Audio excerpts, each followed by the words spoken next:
एक पुंडरीक नाम का एक बेटा था, अपने माँ बाप का इकलौता बेटा था। घटना है महाराष्ट्र की, घटना है पंढरपुर की। पंढरपुर में पुंडरीक नाम के एक पुत्र है, एक बूढ़ी माँ है, एक बूढ़ा बाप है। माँ बाप को लगा कि बेटा बड़ा हो गया है पुंडलीक, इसकी शादी कर देना चाहिए। तो पुंडरीक का विवाह कर दिया। सुंदर सी दुल्हन आई, तो दुल्हन जब आई तो उसने देखा कि मेरा पति तो मेरे कब्जे में हो गया है। अपने पति को उसने अपने कब्जे में कर लिया और अपनी सास और अपने ससुर को इग्नोर करने लगी। ना पेट भर भोजन देती, ना इज्जत देती, ना आदर सम्मान, कुछ भी नहीं। उस बूढ़े माँ बाप को लगा मेरा बेटा तो बहुत अच्छा था, पर अब पत्नी की बात में लग लग करके अब तो हमसे पूछता भी नहीं कि माँ भूखी हो कि नहीं। कई बार तो बहू भोजन नहीं देती थी और माँ बाप, बेटा पुंडरीक पूछता कि भोजन कर लिया? माँ ने हाँ हाँ कर लिया। तो माँ बाप से खुद पूछता नहीं था। कई बार तो रात के बूढ़े माँ बाप भूखे सो जाते थे। अपने बेटे का ऐसा व्यवहार देख करके माँ बाप बड़े दुखी हो गए और माँ बाप ने निर्णय लिया कि अब घर छोड़ करके अब काशी चलेंगे, वहीं भिक्षा से जो मिल जाएगा खाएंगे और भगवान का भजन करेंगे। अब बहुत सह लिया, अब बर्दाश्त नहीं होता। बूढ़ों को देखो, कुछ नहीं चाहिए, केवल सम्मान चाहिए। मेरी माँ, सम्मान से रोटी दिया करो, सम्मान किया करो बड़ों का, बुजुर्गों का। पर पुंडरीक की बहू कोई भी सम्मान नहीं। एक दिन बूढ़े माँ बाप ने अपने बेटे को बुलाया, बेटा पुंडरीक सुनो बेटा,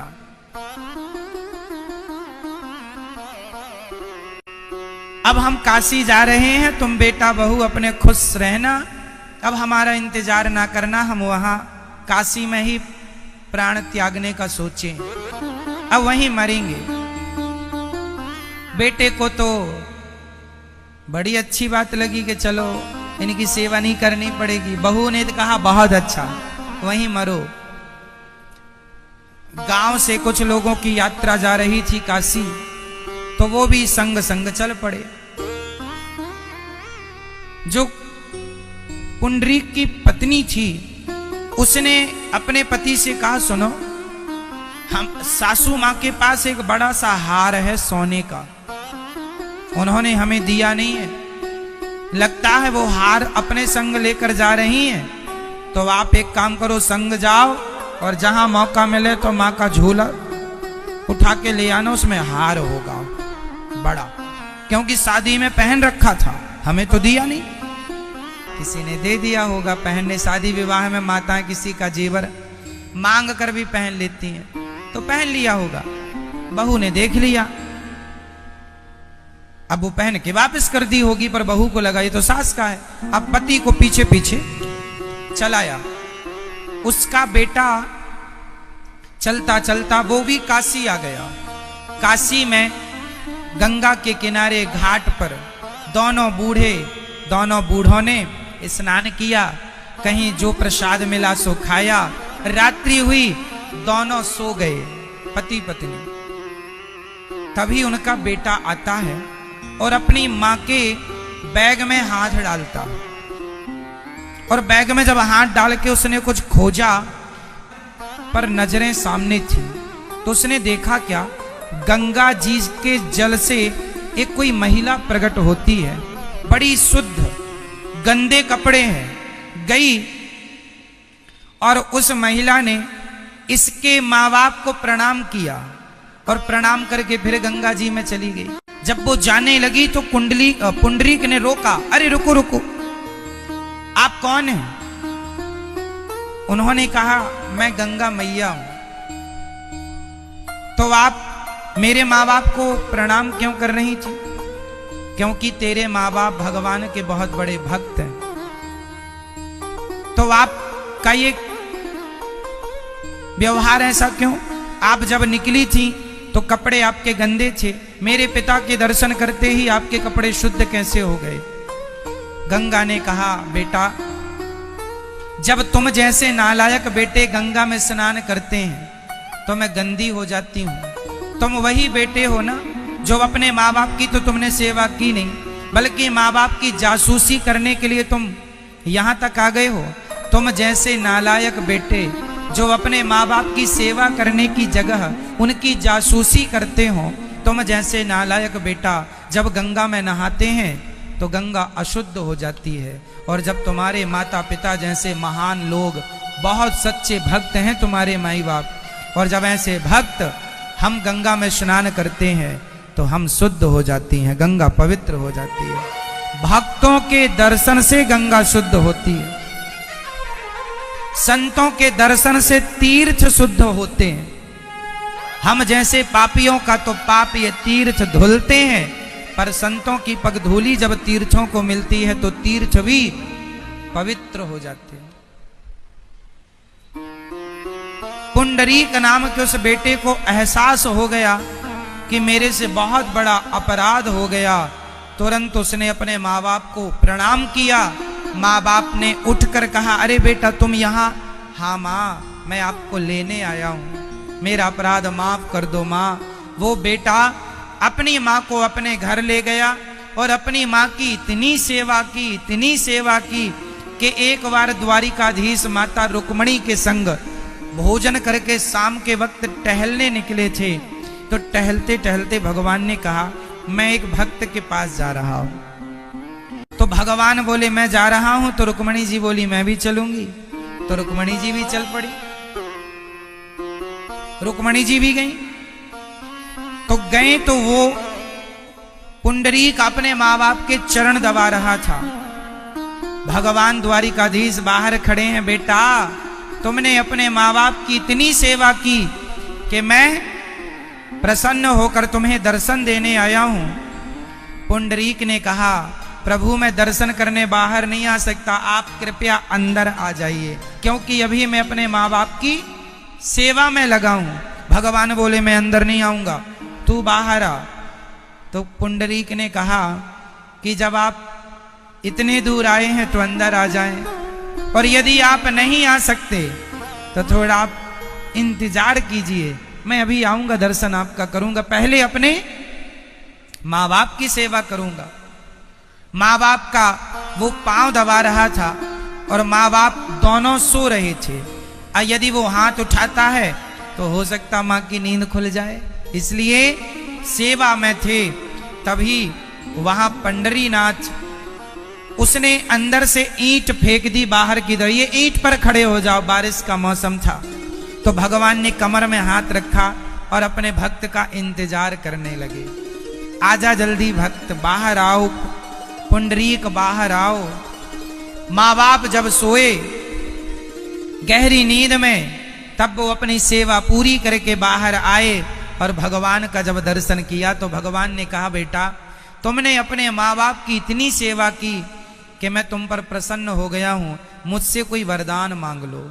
उस बेटे ने कहा कि प्रभु बस यही वरदान दो कि आप जैसे यहाँ आज खड़े हैं आप सदा ऐसे ही खड़े रहें, ताकि सारे भक्त आपका दर्शन करके अपने आप को कृतार्थ कर सकें, अपना लोक परलोक संवार सकें।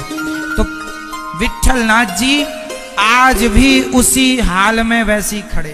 कि एक भक्ति मती स्त्री थी, नाम था, उसका नाम था सुक्कोबाई, शकोबाई भी लोग कहते हैं। शकोबाई विट्ठल नाथ जी के मंदिर में रहा करती थी। उसके माता पिता कोई नहीं थे।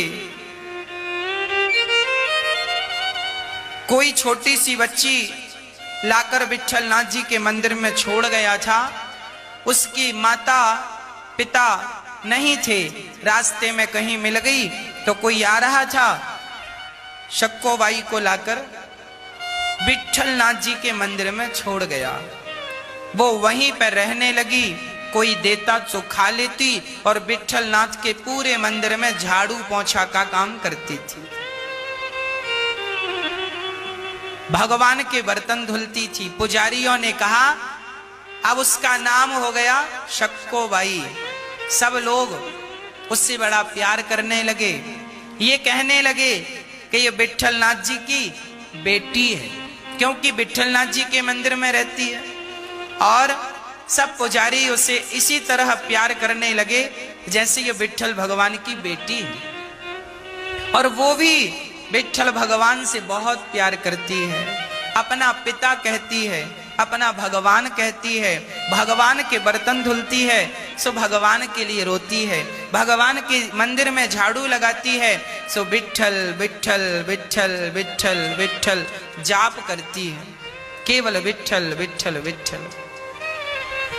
जब लड़की सयानी हुई तो मंदिर के पुजारियों ने सोचा बेटी बड़ी हो गई है, सयानी हो गई है, चलो हम इसका विवाह करवाते हैं।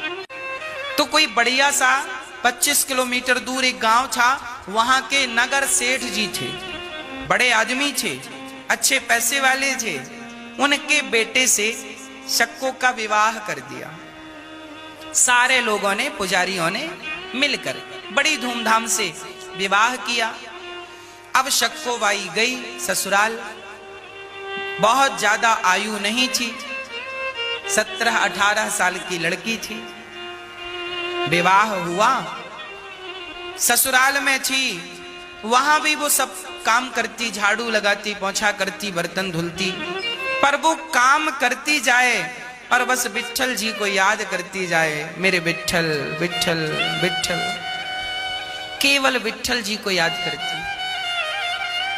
उसके पति उसके पास आते, उसे डांटते, सास आती डांटती, ये काम ठीक से नहीं किया, ये काम नहीं किया, 2 थप्पड़ गाल पे जमाती।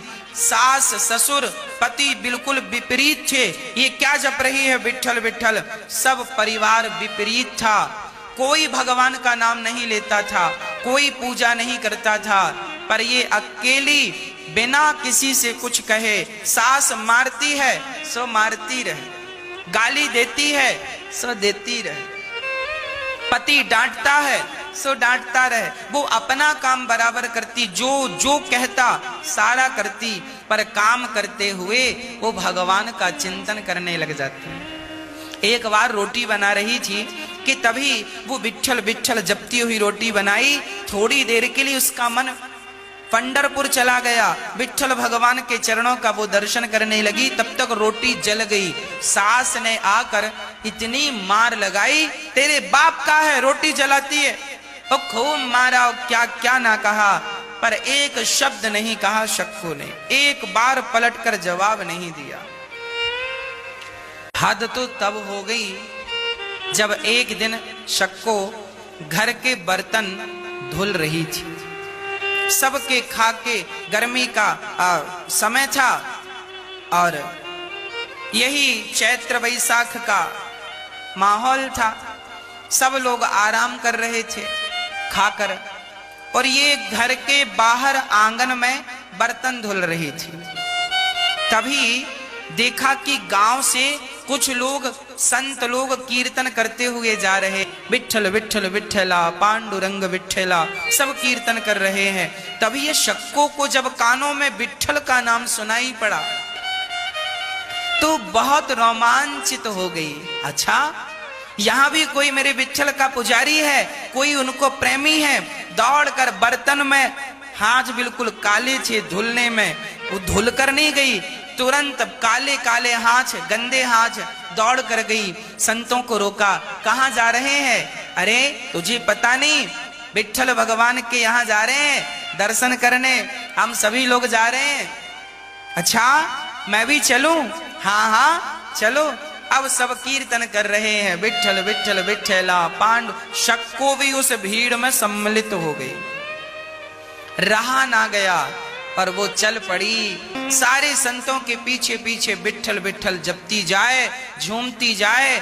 आज तो उसकी खुशी का ठिकाना नहीं था कि चलो इतने वर्षों बाद आज कोई विट्ठल नाम लेने वाला मिल गया। भक्त को भक्त मिल जाए तो बड़ा प्रसन्न होता है। आज हमारी जात का मिल गया, भक्त को भक्त मिल गया। मैं भी विट्ठल का हूं, तुम भी विट्ठल के हो। चल पड़े दोनों। गांव के लोगों ने देखा, अरे ये तो फलाने की बहू है। हाँ हाँ, बड़ी पुजारिन बन रही है। तुरंत गांव के लोग गए, सेठ जी क्या हुआ? आप सो रहे हैं और आपकी बहू बाबाओं के साथ भाग गई। देखो जरा लोगों के बोलने का ढंग क्या होता है। लोगों का काम बोलना है। क्या बोलना है? उनसे उनको लेना देना नहीं, बोलना है बस। आपकी बहू भाग गई। अच्छा, भाग गई? कहां चली गई? वो बाबाओं के साथ नाच रही है, बड़ी पुजारिन बनी है, सब विट्ठल विट्ठल जप रही है। आपकी बहू सारे गांव की बहुओं को बिगाड़ेगी। आज आपकी बहू भागी है, कल किसी और की भागेगी। अब तो सेठ जी,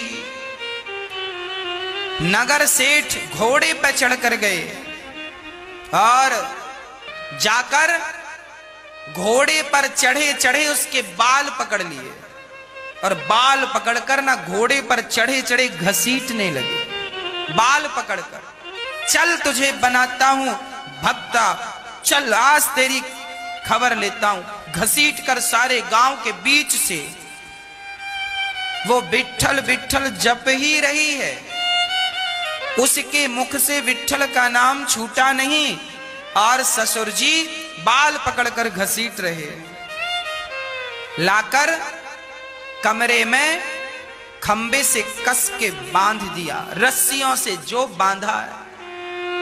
और बांध कर ससुर ने जो पिटाई की और सास ने पिटाई की और पति ने पिटाई की और जेठ ने पिटाई की और पूरा लाल कर दिया गालों को।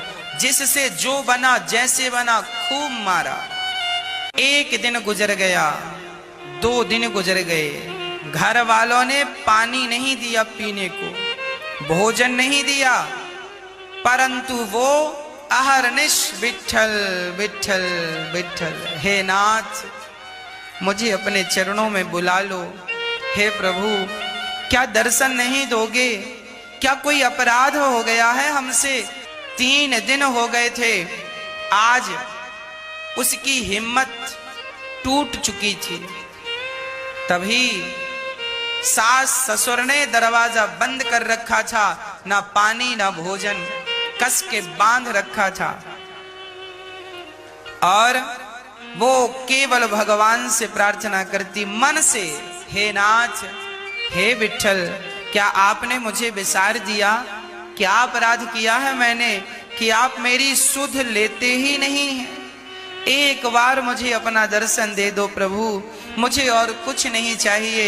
आंखें तरस रही हैं, एक बार दर्शन दे दो। वो ये प्रार्थना कर रही थी कि स्वयं विट्ठल भगवान आज उसके कमरे में प्रकट हो गए और उसे तो होश ही नहीं है। वो तो नेत्र बंद करके बस विट्ठल विट्ठल जप रही है दिन रात। भगवान प्रकट हो गए और भगवान ने शक्कोबाई का रूप बना लिया। जैसी साड़ी उसने पहनी थी, इसने भगवान ने पहन ली। शक्कों की तरह बन गए भगवान। सारे रूप धारण कर सकते बन गए और भगवान अपने हाथ से उसकी रस्सी खोलते हैं।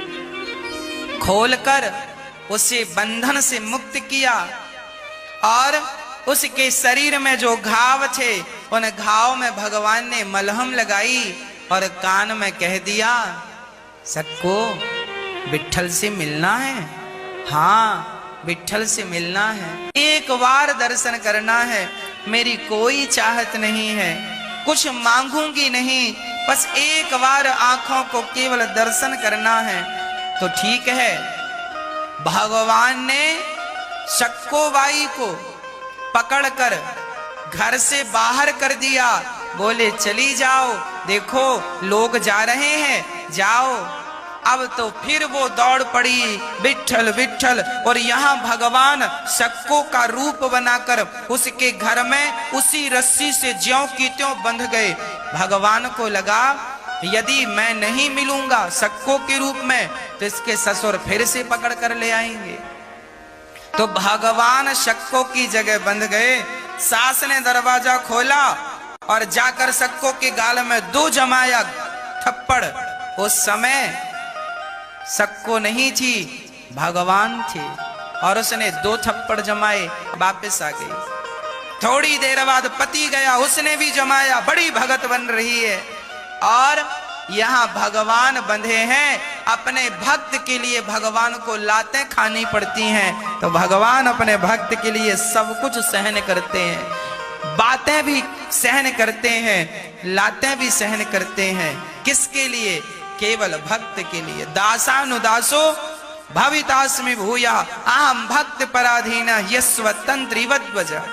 मैं भक्तों के अधीन हूं। विट्ठल भगवान वो सक्को बाई चलती चलती जैसे ही विट्ठल पंढरपुर पहुंची और वहां जैसे भगवान का दर्शन किया, उसका शरीर, उसके अंदर इतनी उत्कंठा थी विट्ठल भगवान से मिलने की। और जब उसने भगवान को रोकर पुकारा विट्ठल विट्ठल, उसका शरीर छूट गया, एक दिव्य ज्योति निकली और जाकर भगवान विट्ठलनाथ के चरणों में वो ज्योत समा गई। सक्को बाई की समाधि बनाई गई।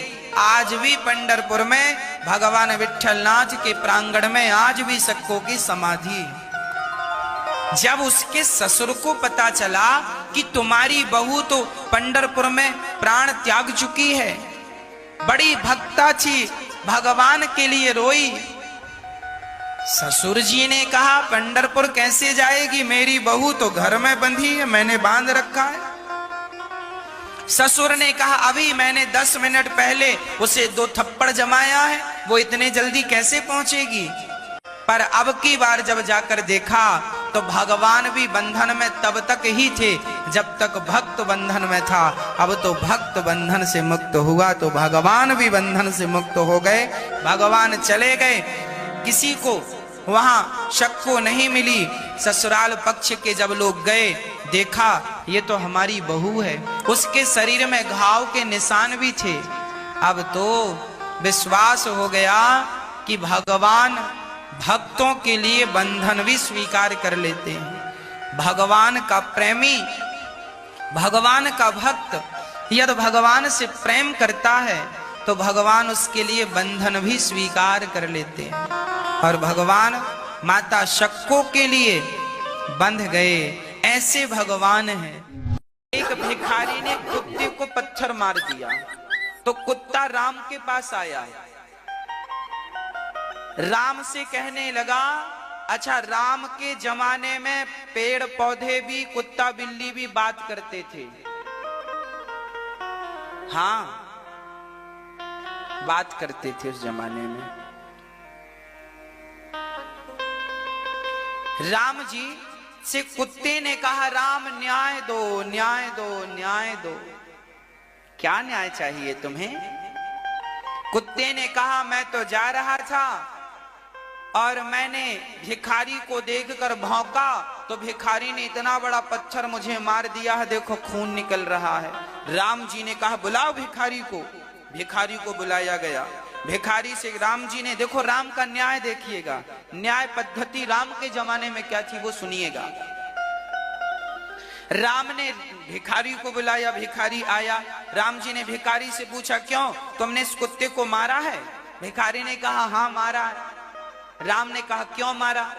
भिखारी बोल रहा हमें देख के भौंक रहा था सो हमने मार दिया। राम जी ने कहा कुत्ता नहीं भौंकेगा तो क्या तुम भौंकोगे? उसका तो स्वभाव ही भौंकने का, तो भौंकेगा तो क्या खोपड़ी फोड़ दोगे उसकी? अब राम जी ने न्याय किया। अब आप बताओ कि कुत्ते को पत्थर मारने की क्या सजा हो सकती है? राम ने क्या जवाब दिया होगा? राम ने कैसे न्याय किया होगा? तब राम ने कुत्ते से पूछा कि चल भाई तू ही बता कि तुझे इसने पत्थर मारा है तो तू ही बता कि इसे कौन सी सजा दी जाए। तो कुत्ते ने कहा, देखो राम का न्याय, भाई जिसे आपने प्रताड़ित किया है वही बताएगा ना कि इसे अब क्या सजा देना है।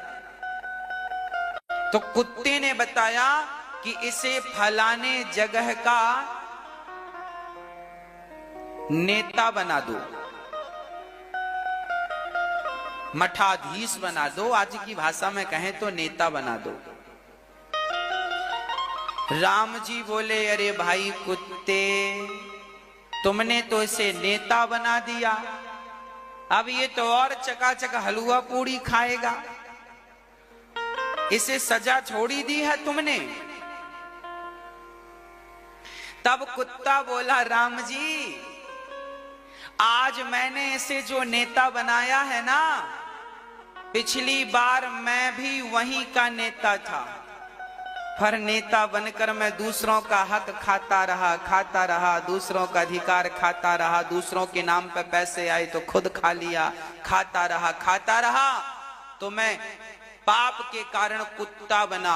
और ये भी जब नेता बनेगा, उस पद पर पहुंचेगा तो ये भी पाप करेगा, और पाप करेगा तो फिर ये भी कुत्ता बनेगा, और जब ये कुत्ता बनेगा तो फिर इसकी खोपड़ी में कोई पत्थर मारेगा, तब मेरा बदला पूरा हो जाएगा। इसलिए अभी इसे नेता बनाओ, बाद में अपने से फिर कुत्ता बन जाएगा। क्योंकि जो व्यक्ति गलत करता है, जो व्यक्ति गलत करता है उसे तो फिर भोगना ही पड़े, गलत ना करे तो फिर बनने की जरूरत ही नहीं है। अब देखिए, राम के राज्य में कुत्तों को भी न्याय मिलता था, तो जिनके राज्य में कुत्तों को न्याय मिलता था उनके राज्य में प्रजा कितनी सुखी रही होगी, आप कल्पना कर सकते हैं। इसलिए आज तक हम लोग राम राज्य की कामना करते हैं, कल्पना करते हैं, क्योंकि राम के राज्य में कुत्तों को भी न्याय मिलता था।